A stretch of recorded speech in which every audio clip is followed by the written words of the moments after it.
Unit yang mempertahankan kawasan sekitar sungai ini adalah 2nd Battalion, 2nd Gurkha, 2nd Battalion, 6 Gurkha dan juga 3rd Battalion, 17 Dogra. So, kalau kita tengok jumlah anggota yang mempertahankan kawasan ni, sekali lagi, 2nd Battalion, 2nd Gurkha dan juga 2nd Battalion 6 Gurkha, pasukan ni yang mempertahankan Slim River. Selepas mereka kalah dan berundur, mereka regroup balik ke kawasan Tanjung Malim. So strength lebih kurang dia tak capai angka battalion strength yang sebenar lah. Kalau kita tengok battalion strength sebenar lebih kurang dalam 800 ke 900 orang anggota. Tetapi pasal tentera mereka telah being overrun dan almost being decimated dekat Slim River. So yang mempertahankan kawasan ni lebih kurang dalam 200 orang anggota, 200 hingga 300 orang lah.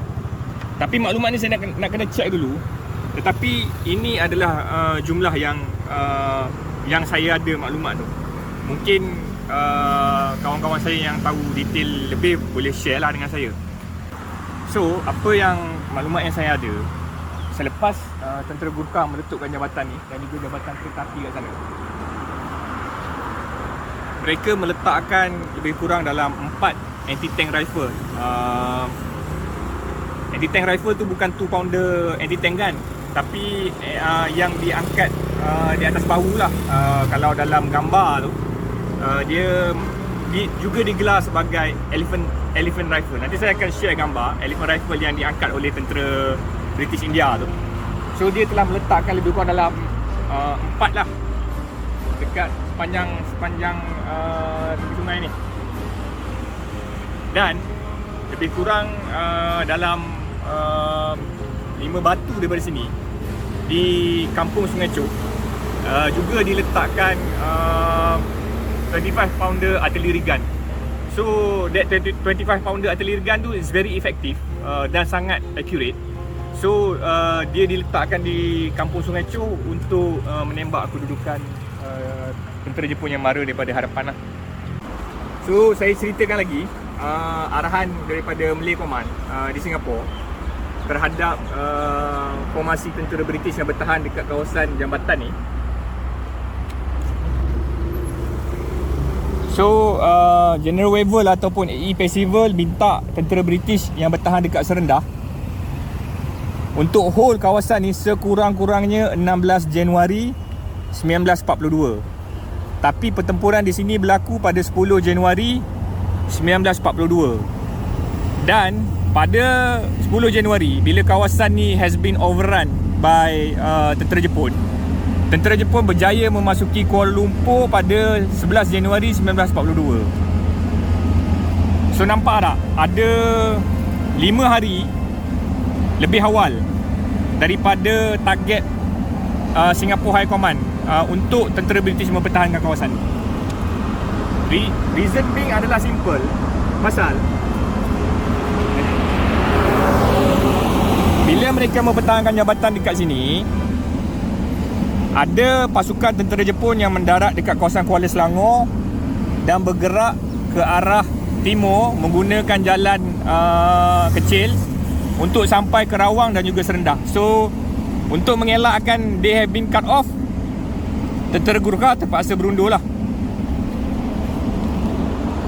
So ada juga diceritakan bila di belakang kampung Sungai Chok telah dikuasai oleh pihak musuh, tentera Gurkha atau tentera British yang bertahan di sini menggunakan troops carrier dia untuk push through the line ataupun untuk push through barricade ataupun roadblock yang dibuat oleh tentera Jepun di selatan kampung Sungai Chok lah.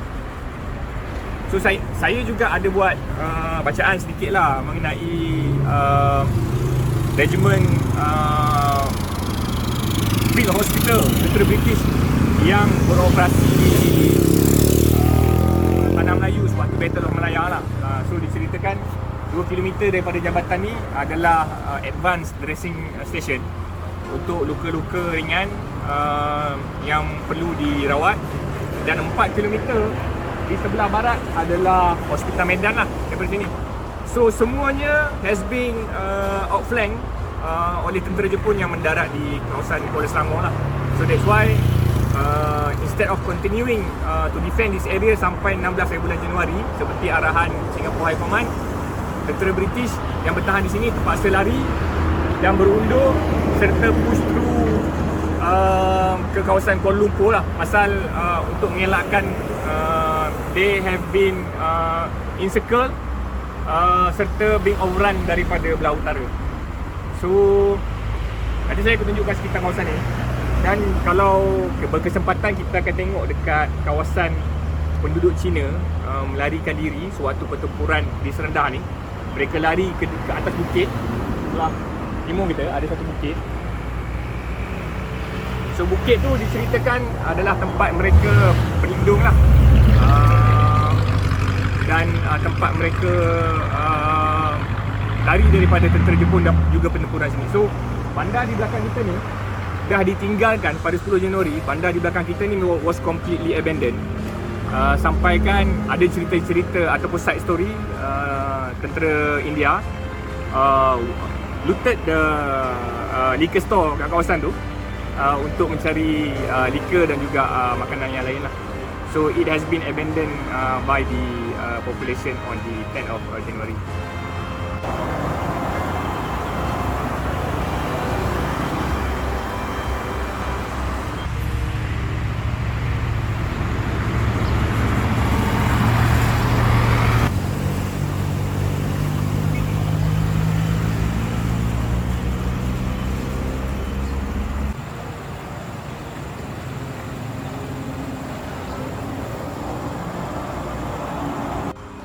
So hari ni sebenarnya saya tak merancang untuk datang ke sini, tapi since it's a public holiday, so I reckon why not take a quick ride to Serendah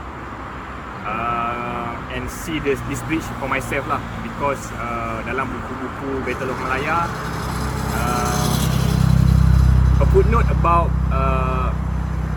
a rear action lah, we call it a rear action guard dekat bahagian dekat jambatan ni was gallantry, dan ada beberapa nama which saya pun memang lupa, yang officer daripada pangkat lieutenant kepada pangkat captain menunjukkan leadership yang sangat terpuji lah dekat kawasan ni, dan kita perlu ceritakan dengan lebih banyak mengenai kisah gallantry tentera Gurkha, pasal kita faham banyak war diary dan juga buku-buku ditulis mesti menceritakan mengenai colonial army, tetapi tindakan ataupun usaha tentera Gurkha khususnya sekiranya diberi arahan untuk mempertahankan sesebuah kawasan memang sangat hebat lah.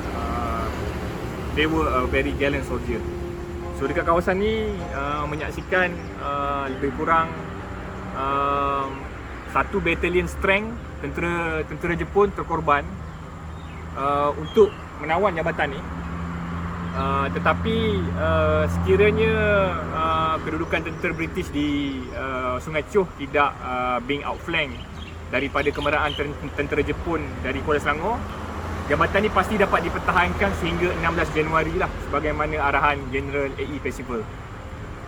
So ini adalah last bastion sebelum Kuala Lumpur ditawan oleh 5th Division dan juga 25th Army yang dipimpin oleh General Tommy Yamashita. So itu saja untuk hari ini. Kalau berkesempatan ke Jirat Cina Lama tu, kita akan ambil video. Kalau tak kesempatan, sampai sini je lah.